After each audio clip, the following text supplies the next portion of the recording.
Good evening, everybody. Welcome to the Pits, the Motorcast. This is your host, Dave, and I got on the line with my special guest, Nostalgia Nitro dragster driver,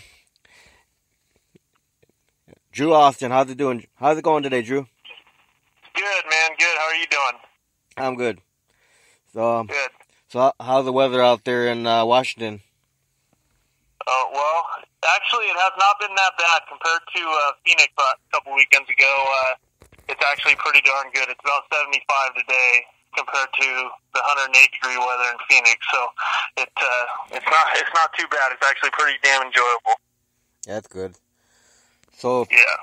So first question, Drew. How did you first get involved in drag racing, and when did you first start drag racing? Oh, well, it goes back. I first got involved with drag racing with my dad. I mean, ever since I was born, I was at the races with him, and I was about 5 or 6 when I really started going to the races with him, where he didn't have to worry about me all the time, and I just really enjoyed working on the car and doing the little parts that I could do, which obviously it wasn't much. I was pretty much in charge of being behind my dad, if that makes sense. I mean, I watched everything he did, and then we stopped racing in about 2002. And when my dad, he said he wanted to focus on raising me and my sister, and me and my dad got really heavily involved in sports together. He was my coach pretty much on everything I did, every sport I played. And then as far as how I got involved in racing now, driving now, that was about 4 years ago now. My dad, I came home from college. College wasn't my forte, and I decided, I was begging my dad to go race and watch him bang shift, and we looked up the fuel class because it was interesting to my dad because he's always liked injected nitro, and they said that we could run the Ford motor. So when they said that we could run the Ford motor, my dad was all about it. We had a car built, and I went out and licensed in it, and that's the car I'm driving today. So he kind of threw me into a class that was very competitive, and we had some really good early success, a little bit of luck, but I mean, shit, I enjoy luck, so luck's got to be on your side to win in this sport, that's for sure. So now, Drew, what was it like behind the wheel for the first time with a nitro dragster? Oh, I mean, it's the best feeling in the world. You start it and you let it run on alcohol. Then when they switch it over to nitro, or when I switch it over to nitro and they take the alcohol off of it, I mean, when it starts cackling and popping and shit rattling, it's quite the feeling. And doing the burnout was probably, I mean, that feeling's amazing. I mean, every part about it's amazing. I absolutely love it. I love what I do. I feel that me and my dad make a great team, and that's what makes it even more enjoyable that I get to do it with my dad, who has so much experience in the sport, and gets to pass it down to me. So. Now, didn't you just have a win recently? Yeah, we did. We won in Phoenix. We set low ET. It was a really, really tricky track. I mean, the track was 165 degrees. It was 104 during qualifying. It was 108 during eliminations, and we went out there. And my dad, I mean, being on a tricky track like that, it's not necessarily. Yeah, the driver's got to do his part, which makes it more tricky. But I mean, it really affects the crew chief as far as he's got to know what to do, and how to back his car down. And it really shows a guy that knows his car when he can go out there and make the car go down the track consistently and run good. And being that it's Phoenix, the hotter it gets, the higher the altitude is. It's not at sea level anyway, so when it gets really hot like that, the altitude gets even higher.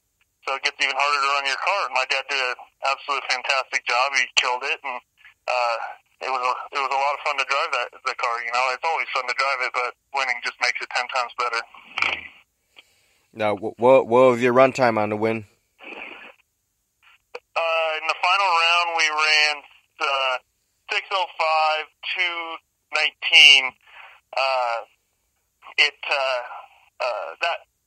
It was 108 degrees, like I said, so we backed it down for the final because, we didn't know what condition the track was in. It just kept getting hotter and hotter and hotter every round we ran because we ran at 1 o'clock in the afternoon for the final round. So that, it's not even to the heat of the day yet. So we knew that the track was getting bad. Me and my dad discussed it. We talked about what we were going to do. We made the changes, and it went down the track, and we won. When we set low ET, we ran 599, 225, and that was in the coldest part of the day on Sunday, and it was like 95 degrees. So, we really didn't have much of a window as far as being able to really throw everything we got at the track, but I feel if you run 599 in Phoenix when it's 100 or 95 degrees and the track's 135 degrees, your crew chief really knows his car and he really knows what he's doing. So now, Drew, what was the quickest pass you've had with that dragster? What's that? What was the quickest pass you've had with the dragster? We went 581, 233 in Bakersfield this year. Actually, the first run out of the box, and that was quite the run. We knew we had it in it. We didn't know we had an 81 in it on that pass, but it went 581, 233, and it was just smooth all the way down there. I barely had to steer the car. So when it does that, I know it's on a good pass.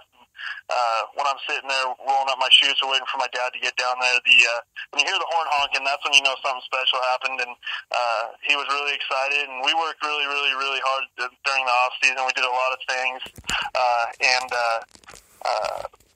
it proved dividends on that run. And I think we got more in it. It's just that March meet weekend was a really tough weekend because it was raining here. Then it was sunny, then it was raining, then it was sunny. So we kind of had a hard time being able to throw the kitchen sink at it. And when you run, and we lost in the semis, and we ran on a 50-degree track, that's pretty damn hard to get down with the way our cars are set up. So 581 was the best we ran, and it was a pretty damn good pass. So now besides your dad, do you have any other crew members? Yeah, we have Kenny Densmore, him and my dad fund the car together. They're best friends, they're neighbors. And then we have Jim Mueller, Logan Mueller, that come and work on it. And then we have my Uncle Mike, who's always raced with my dad through his career. He works on it. And then we have my sister, my mom, my fiance, and then Kenny's wife. And we just have a big family event that comes out. So they come out, they don't work on it, but they're there supporting, and they take care of us during the day as far as cooking for us or anything we need. They're on it. So it's really a team effort with all them. And I'm just a lucky guy, obviously. I just get to drive it, and I enjoy working on them just as much as I do driving them. So that's fun for me too. Now, currently, what sponsors do you have?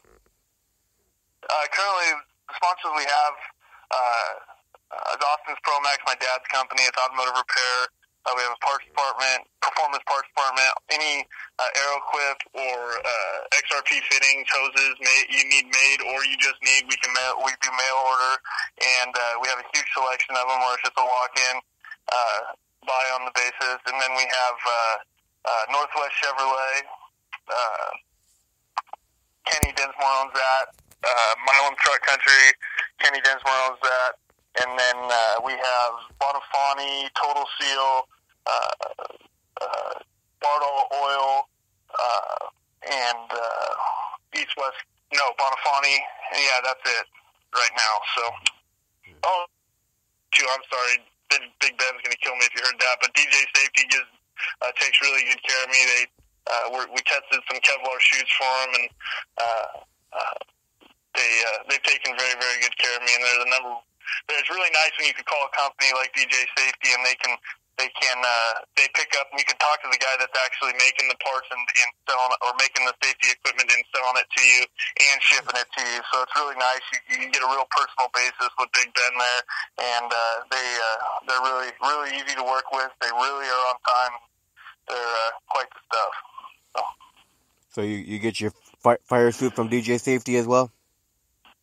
What's that? You get your fire suit from DJ Safety as well? Yes, I did. Yeah, DJ Safety made my fire suit. They take good care of me, and they're great. So now, Drew, when you first got into drag racing, what drivers were inspirational to you back in the day? Well, back in the day when my dad was driving, I wasn't really around the top fuel scene when my dad was in it. I was too young. He quit racing that in 95, so I wasn't around that. So I was mainly around the alcohol days, and by far number one is obviously my dad. My dad could drive a car and unlike anybody else. I mean, my dad really could wheel a car, and he was always on top of it. And he always knew everything about his cars because he built them from the bare chassis to, besides bolting the starter on, he did everything on those cars. Obviously, my grandpa Walt tuned them. Number two has probably got to be my Uncle Mike, because I was in the pit area with him when he drove his alcohol dragster for the short stint that he was in it, and he was a hell of a driver, and he did a great job, and he had good success. Number three, I'm going to name five. Number three is probably got to be Gary Selsey. I remember him driving fuel when my dad was racing alcohol because my dad, Alan Johnson, Gary Selsey were really, really good friends. And they were always talking, and I always got to watch Gary run. I always got to hang around Gary, and I always had a very good time with him. And still to this day, I talk to him, and he gives me advice and takes care of me and gives me a call when after we won or a text message, and it's really cool because he's a big deal in drag racing. I mean, he won the world championship his rookie year, and for him to just think of a guy like me that just is racing nostalgia fuel, that's pretty cool. So that him. Number four, probably Santos. Rick Santos was had that Oakwood Homes top alcohol dragster, and he really killed it when he in the 98, 99 he won those world championships. That team was unstoppable, and a fifth. I look up to all these guys the same, obviously, but number five would be my Uncle Bucky. He was. He, same as my dad, built all his cars, built all his motors, did everything, and Bucky could wheel the hell out of a car, and he had a lot of success, and him and my dad were the Northwest guys, so those five guys are my, back in the day, and really I looked up to those guys a lot. It was really cool being at the races because my dad had such good relationships with all those guys, so I always got to listen in on their conversations, or they would always come over and mess with me, and that was probably my highlight of childhood, is being able to be at the racetrack and talk with those guys and watch them race. That's great. Now, how about nowadays? Currently, you have any drivers you look up to these days? Oh yeah, I always look up to drive. I mean, I always watch people drive, and I'm so green in the sport that I always have something I can learn. So, Bobby Cottrell is probably the number one guy. He drives my uncle's car, but even before he drove my uncle's car, he was always a savvy guy. He always worked on his car. He always was a good driver. His car never hardly ever. I don't think I ever seen it go out of the groove. And me and him are really good friends. And before he started driving for my uncle, I was racing him, and he's a really hard guy to beat. I didn't beat him very many times, but he's probably the number one guy I look up to as far as nostalgia racing goes. And then, Tony Bartone, of course, when he won that all the races on the circuit, I believe it was like 2014, 13, somewhere in there, he won all those races on the circuit, never lost. I mean, that's pretty damn hard to do. So that guy, Tony, and then I got a whole bunch. I mean, those two are the two that hit me on the top of the head, though, when I started thinking about it. So. Yeah, but Bobby's got 2 big wins already this year. Yeah, man, he's killing it, and he does such a good job for my uncle, and they get along so well, and he's so consistent. If you ever watch him drive, he everything's consistent with him, from when the car starts to him doing the burnout, to him doing, backing up, staging the car, and obviously driving it and pulling the chutes. Everything is consistent with him. There's never something out of the ordinary, and that's what you want to look for in a driver, in my opinion, because consistency is a big deal as far as driving goes. So, yeah, he does a great job. Now, what other events do you have scheduled this year? So,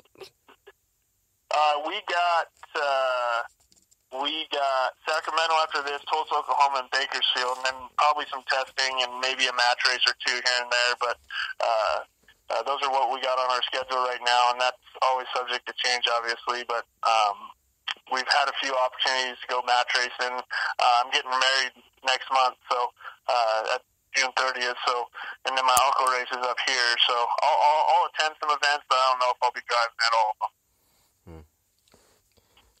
now with Bobby Cottrell, do you ever get any good advice from him? You know, yeah, I do. When we first started racing each other, he's always been really good on the lights, and I always had, my dad's always had a fast car, so he'd always come over and mess with me, like don't tree me or don't do this, and I'd mess with him back. And we're real good friends. We always feed each other information about what our cars feel like and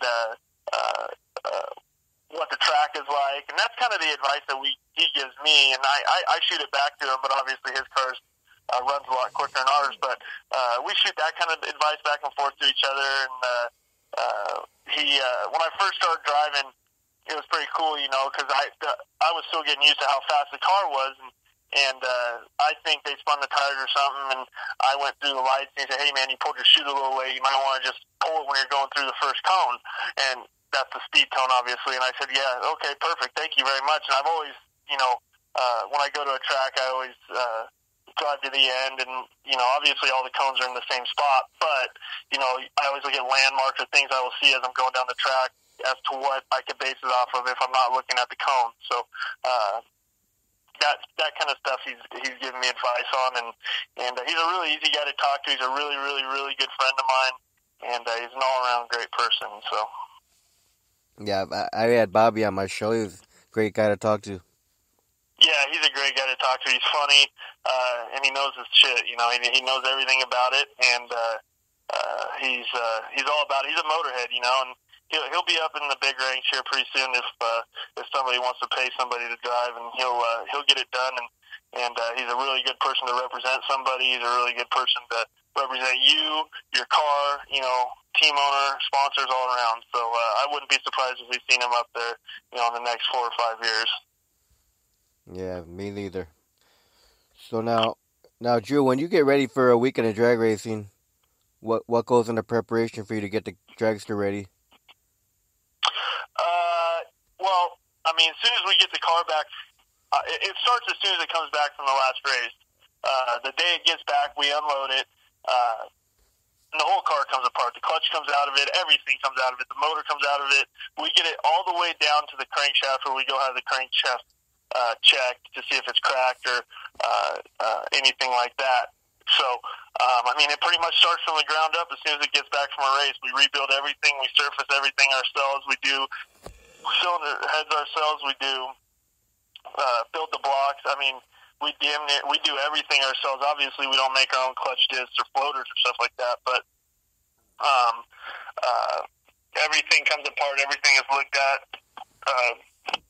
taken down to a T. So it's pretty much ground up to get ready for a race, and then obviously restocking everything, fuel, oil, cleaning supplies, that kind of stuff. So it's a lot of work, but I enjoy the heck out of it, and I always like to stay busy. So it's easy to stay busy when you got a race car to tend to. You know what I mean? Yeah. So now, Drew, what are some of your favorite tracks to run on? Ooh. Shit, if I had to say my favorite track to run on, probably Woodburn, Oregon. Jay Livingston and Joey Severance down there. We tested down there when we first got the car a lot, and I built a really good relationship with Jay Livingston. He's a very good friend of mine, and he always treated us great. The track was always top-notch, and it's a beautiful track, beautiful scenery, and they take very good care of you. It doesn't matter if you're a junior dragster racer or you're a top fuel funny car driver. They treat everybody the same. Everybody's on an even playing field. And that's what it takes when you go to a track. You don't want to show up to a track for a race day if you're racing junior dragster or super comp and just get pushed to the back of the line because you're not a faster car. They treat everybody the same. They're hospitable and they're easy to talk to, and they're just people like us, So Woodburn's my favorite track to go to by far. Now, do you only do quarter mile or you run eighth mile too? Oh, I only do quarter mile. I don't do any eighth mile racing. Obviously, when we test, we do eighth mile stuff, but any competition racing we do, it's quarter mile. I know some guys like the eighth mile because they can shut the car down earlier and save it. Yeah, eighth mile racing is really fun to watch. It's cool and it's really popular back down south. I know with the small tire stuff and that Stevie Fast and those guys, the grudge races. So I don't have nothing against it. They don't have competitions racing with eighth mile stuff for our car. So I'm doing the quarter mile stuff. So, but I have nothing against eighth mile. That's for sure. Now, Drew, do you have any advice to give anybody out there listening that might want to become a drag race driver? Anybody that wants to be a drag race driver, advice for them? Yeah. Yeah, I mean, the advice I got is if you want to do it, put your all into it, because in drag racing, you know, it's basically a boxing match. You know, it's you versus one guy. It ain't you versus the whole ladder. So it's a dogfight, and you got to put your all into it, and to win, and you know, put your all into it. That's what I got to say. And don't take anything for granted. You know, these cars are fast, they're fun, but they're also very dangerous. So you know, learn the car you're driving inside and out, and that'll make you a better driver. That's for sure. So now, what size engine you got on the dragster? It's a 500 cubic inch Ford. It's the Boss Ford that my grandpa had built, and it's a replica of the Boss Ford that Connie Coletta ran back in the day. So it's kind of cool because Connie ran it back in the day, and so did Mickey Thompson and a few other people, big name people like that. And all the valve angles are the same, the bore center's the same. So it's cool to run, and yeah, it's a 500 cubic inch motor. So what size fuel pump you got on that thing? What size fuel pump? Yeah, how many gallons? It's 11.6. It's the spec pump for the class. Everybody has to run it. It's only allowed to flow 11.6 gallons a minute, and yeah. So with the burnout and the run, how many gallons do you use up? Oh, we generally use about 5 gallons, a little over 5 gallons per run. So it's kind of nice because nitro is a little expensive. So being that we run a small fuel pump, we don't run as much fuel as like Bucky or the top fuel dragsters. Right. So now, Drew, what would you consider to be some of the milestones of your drag racing career? Oh shit, I'm so young in it. I don't think I really hit there. I'm trying to get up, you know, with the big dogs of the deal. But I mean, winning my first race, that's always a milestone. We won our first race. It actually was a makeup race, ran in Bakersfield, and we ran it in Bakersfield, but it was from the Salt Lake race, and we ended up winning 2 races that weekend. My first and second race I ever won were actually at Bakersfield for the Hot Rod Reunion. So if I had to say anything, it's probably that. And another milestone would be that I'm working with my dad, and he's, you know, that's a lot of fun to me, and I really enjoy it. So. Yeah, I was talking to, I forgot which driver I was interviewing. They said the same thing. They love seeing their dad at the start line and at the end of the finish line. Yeah, exactly. That's the best part, you know. And my dad, he pulls me up to the lights, and he walks back to the car and does his adjustments and makes sure the fuel pump's all the way on, that kind of little stuff. And he hits his fist on the injector. And anytime he does that, that just instant adrenaline for me, and there's nothing better than your old man doing that to you. You get a feeling like no other, and it's pretty damn cool, and I feel very, very fortunate and very lucky to be able to do it. So. Now, since you've been driving this dragster, have you had any accidents or near accidents at all? Oh, yeah. I had a couple. I had 2 actually. When I was in Sonoma, we ended up burning a piston, and it blew the oil seal out and covered me in oil right when I was going through the finish line. And that was only like my second year driving, so I was still relatively new to the speed because we kept getting better and better and better. So not every weekend was consistent for us, you know. So that happened, and it completely covered me in oil. I couldn't see anything. It just went completely pitch black. So I just pulled the chutes, and I just remember seeing the last thing that I was seeing on the track before I got covered in oil, and I just pictured that, and I was steering towards it, and I had both chutes out, and I ended up coming to a stop, and I ended up stopping just a little bit to the left of my lane, but I was still in the center of the lane. So, I mean, that was one. And then last year in Sacramento, we ended up shaking the tires, and it broke a steering arm because the shake was so violent, and I lost control. I couldn't steer it, but it just slowly moved. I grabbed the brake, pulled the chutes, and it just barely moved over to the guardrail and just rode the guardrail down. It hit it very softly, so it's not like it hit it super hard or bent the chassis, and just rode the guardrail down. And those are the only two that I've ever had, and I'm fortunate for that because, you know, drag racing is very dangerous, but it's also very fun. So Yeah, just like a couple weeks ago when we lost those two drivers on the same day. yeah, that was a sad day for drag racing, that's for sure. Yeah, it's always bad, but you know, because the drag racing's all like one big family, so it's always sad to lose someone from the drag racing family. Yeah, exactly. You know, it hurts, and that's actually the weekend we won Phoenix. So we're definitely thinking about. I believe his last name was Alexander. Yeah. So I definitely was thinking about Mr. Alexander and his family, and then the other guy. It's a tough deal. And the other guy was in Texas. Yeah. With that dragster. Yep. So sad deal. Yeah. So now we get to the fun questions of the interview. So if someone said, Drew, I'm going to give you $200 million to build me a new drag race track, where would you think about building a drag race track, and what kind of features would you want to put into that track? That's a good question. Well, obviously, I want to build it somewhere where it's warm and doesn't rain like Washington. So obviously, I would probably build it, and it's not and it's got to be a motorhead city, and not too hot in the summer. Wow, this is a tough question. Probably north. Geez, I don't know. If I had to build it somewhere, it would probably be somewhere in Northern California, because I wanted to be on the West Coast. Maybe Sacramento is a really good place because it gets hot, but it doesn't get like Bakersfield where it gets 110. So probably somewhere in Sacramento area. And the features I would have would obviously I'd put the guardrail or the grandstand as close as I possibly could to the drag strip, because the louder the cars are, the closer they are to it, the louder and the more feeling they get from it. So that's number one.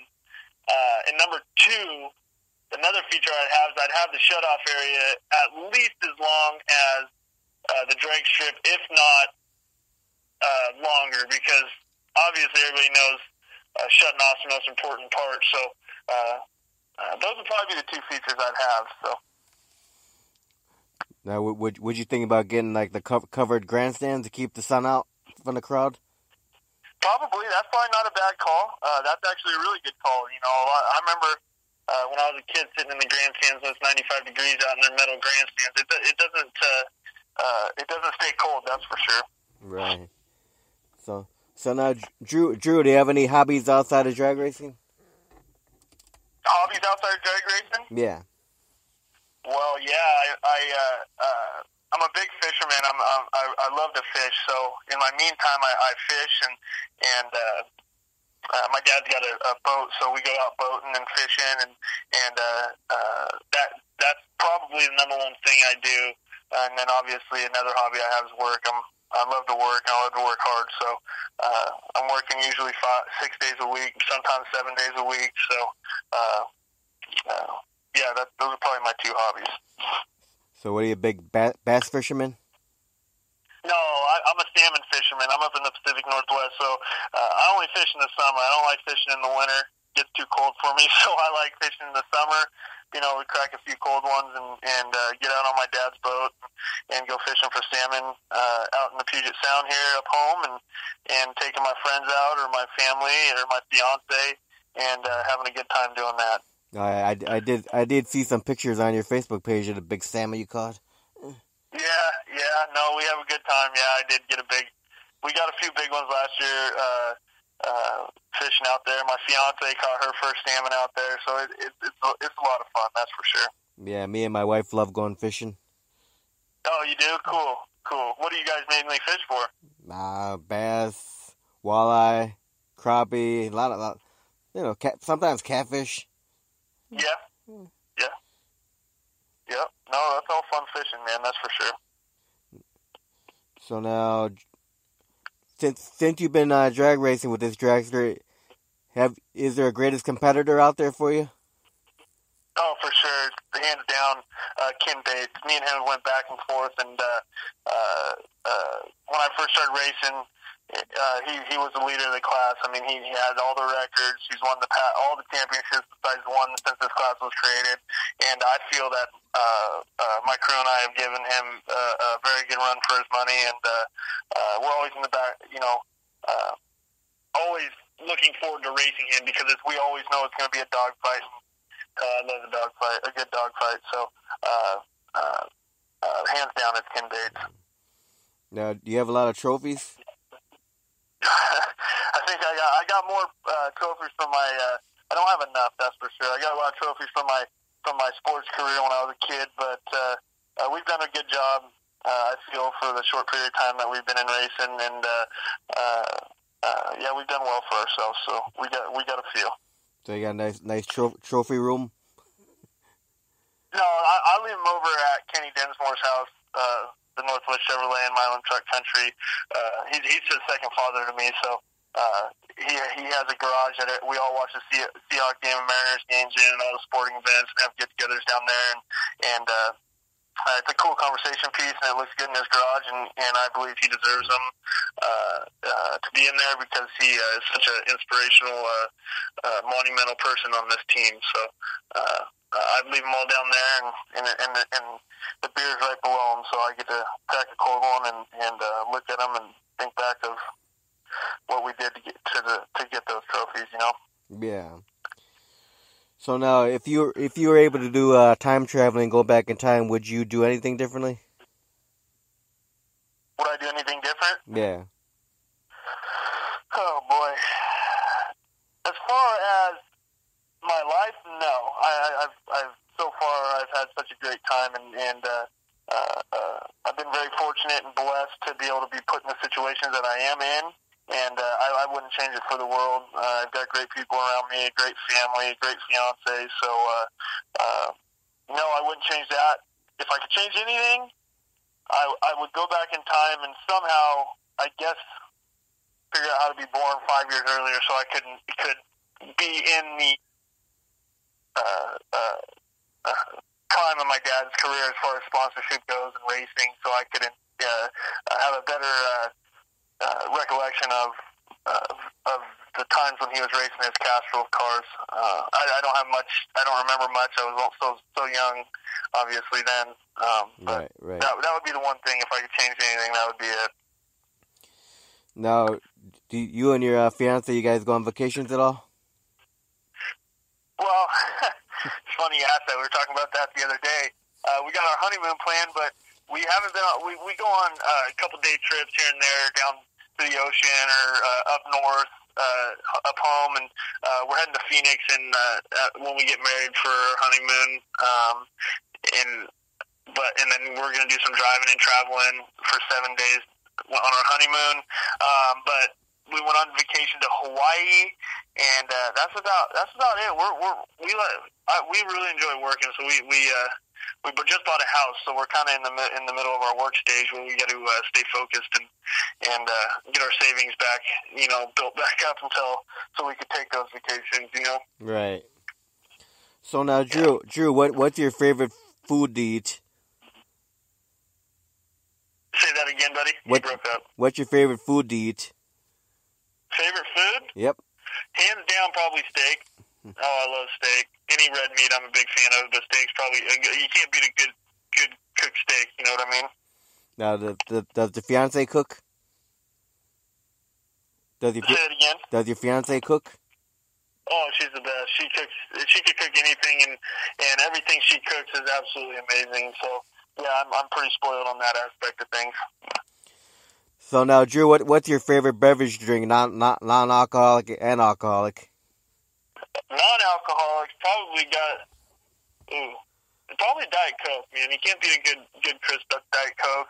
I'm trying to stay away from the Coke and all the sugar and stuff like that, just because I'm trying to keep my weight down for the race car. And then obviously alcoholic beverage. You can't beat a good crisp cold light, Coors Light.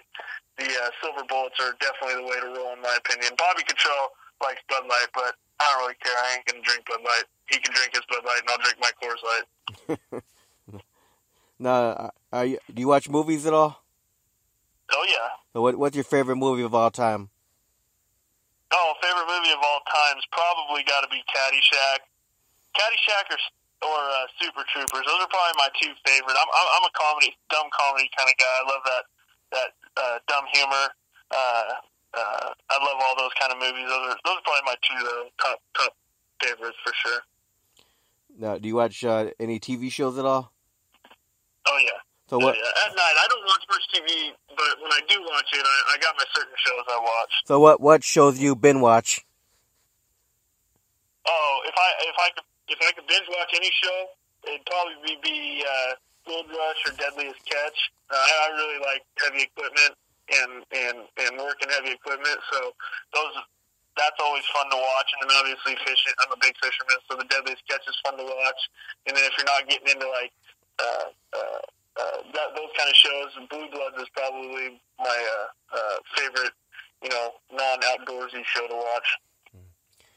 So on a race day, do you eat regularly, or you watch what you eat and not eat that much? Oh, race day, I'm usually so busy I don't even eat. Like when we were racing in Phoenix, I didn't even eat until after we put the car away. But if I'm hungry, I'll eat, and if I got the time, I'll eat. But I don't usually watch what I eat. I mainly just it's all about portion sizes for me. That's what'll get me. So, but usually it's after the race is over you eat, huh? Oh yeah, when the race is over, I'll gnaw down like no tomorrow. That's for sure. Yeah, what a nice cold Coors Light. Oh damn right! It's the only thing I will drink. It's the only thing I will drink. It's funny too because my dad drinks Bud Light. I drink Coors Light. So I kind of got this little ritual that every time after we win a race, I'll just dump a Coors Light on him. I'll crack it and dump it on him all over him. Because after the first race I won, he dumped one on me, and I said, I'm never going to let you do that again. So every time we've won, I just dump a Coors Light right on top of his head. It's pretty fun, and we laugh about it. And nothing's better than being able to cool off with having a beer poured on you, you know what I mean? Yeah. You need a Coors Light sponsorship. That's damn right. I'd support the Silver Bullets and the Blue Frost Train all day long. They could call me anytime, and I'll make them very proud. That's for sure. No. I'd have the relationship like Kenny Bernstein had with Budweiser. That's for sure. There you go. Yeah. Now, if you weren't driving his dragster and drag racing, what do you think you'd be doing? No, same thing I do now. I just work and fishing. I'd be doing a little bit more fishing, that's for sure. But hell, I'll take a day at the drag races over a day of fishing any day. That's for sure. You know what I mean? Yeah. Once you start the nitro racing, it's stuck in you, man. It's like a needle. It's stuck in you with the. Oh yeah, for sure. It's you're stuck once you smell nitro. Once you smell burnout smoke, in my opinion, you're stuck. That's for sure. So in the 4 years you've been racing now, what's been the fondest memory? Probably the best memory is winning that double race, the first race I ever won, and then the second. Obviously the same race that weekend at the Hot Rod Reunion. My grandpa was there. My dad, my mom, my fiance, everybody was there. We all won as a family. Kenny was there. Everybody was there, and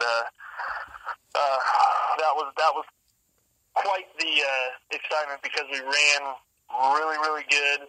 We had been working so hard from it, and to win that race, that was quite the memory to make. Because I remember seeing my dad win all the time, but I never knew what it felt like to win a race. And as far as the driver goes, being down at the other end, waiting for him to come down and pick you up, that kind of stuff. And when that happened, seeing the smile on my dad's face when he came down to grab me was pretty emotional. It was pretty fun, and for sure, it's never a memory I'm going to forget. Now, if anybody's tuned in right now and they want to maybe check out your races, what's the best way to find a schedule? Well, you go to the Heritage Series, and we're A Fuel, and they can look at on their website. They can look that up, and then my sister runs our Facebook page. It's Austin and Densmore Racing. I believe you can find it on my Facebook page, or just type it in the search engine, and that'll come up, and it shows all the videos, and it'll give pictures and stuff like that of what we're up to in the race weekend, and stuff like that. Okay, great. Well, Drew, I want to thank you very much for your time to do the interview tonight. Yeah, thank you very much. I really appreciate you thinking of me and giving me a call, and I'm glad we could get on together. I know I was a little tough to get a hold of, but I really appreciate it, and I really enjoyed it, and hopefully we get to do it again someday. All right, definitely. We'll do another one. All right, that sounds good, man. I appreciate your time, and thanks for having me on. Now, you have any final words? Let's go win some races, baby. That's all I got to say. There you go. I wish you the best of luck with the rest of the season. Hey, thank you very much, and I appreciate everything, and I appreciate what you do for the sport. So I listen to a lot of your podcasts. They're great, and yeah, thank you very much. You're welcome. You have a great night, Drew. Hey, you too, man. Thanks. All right, bye. Bye.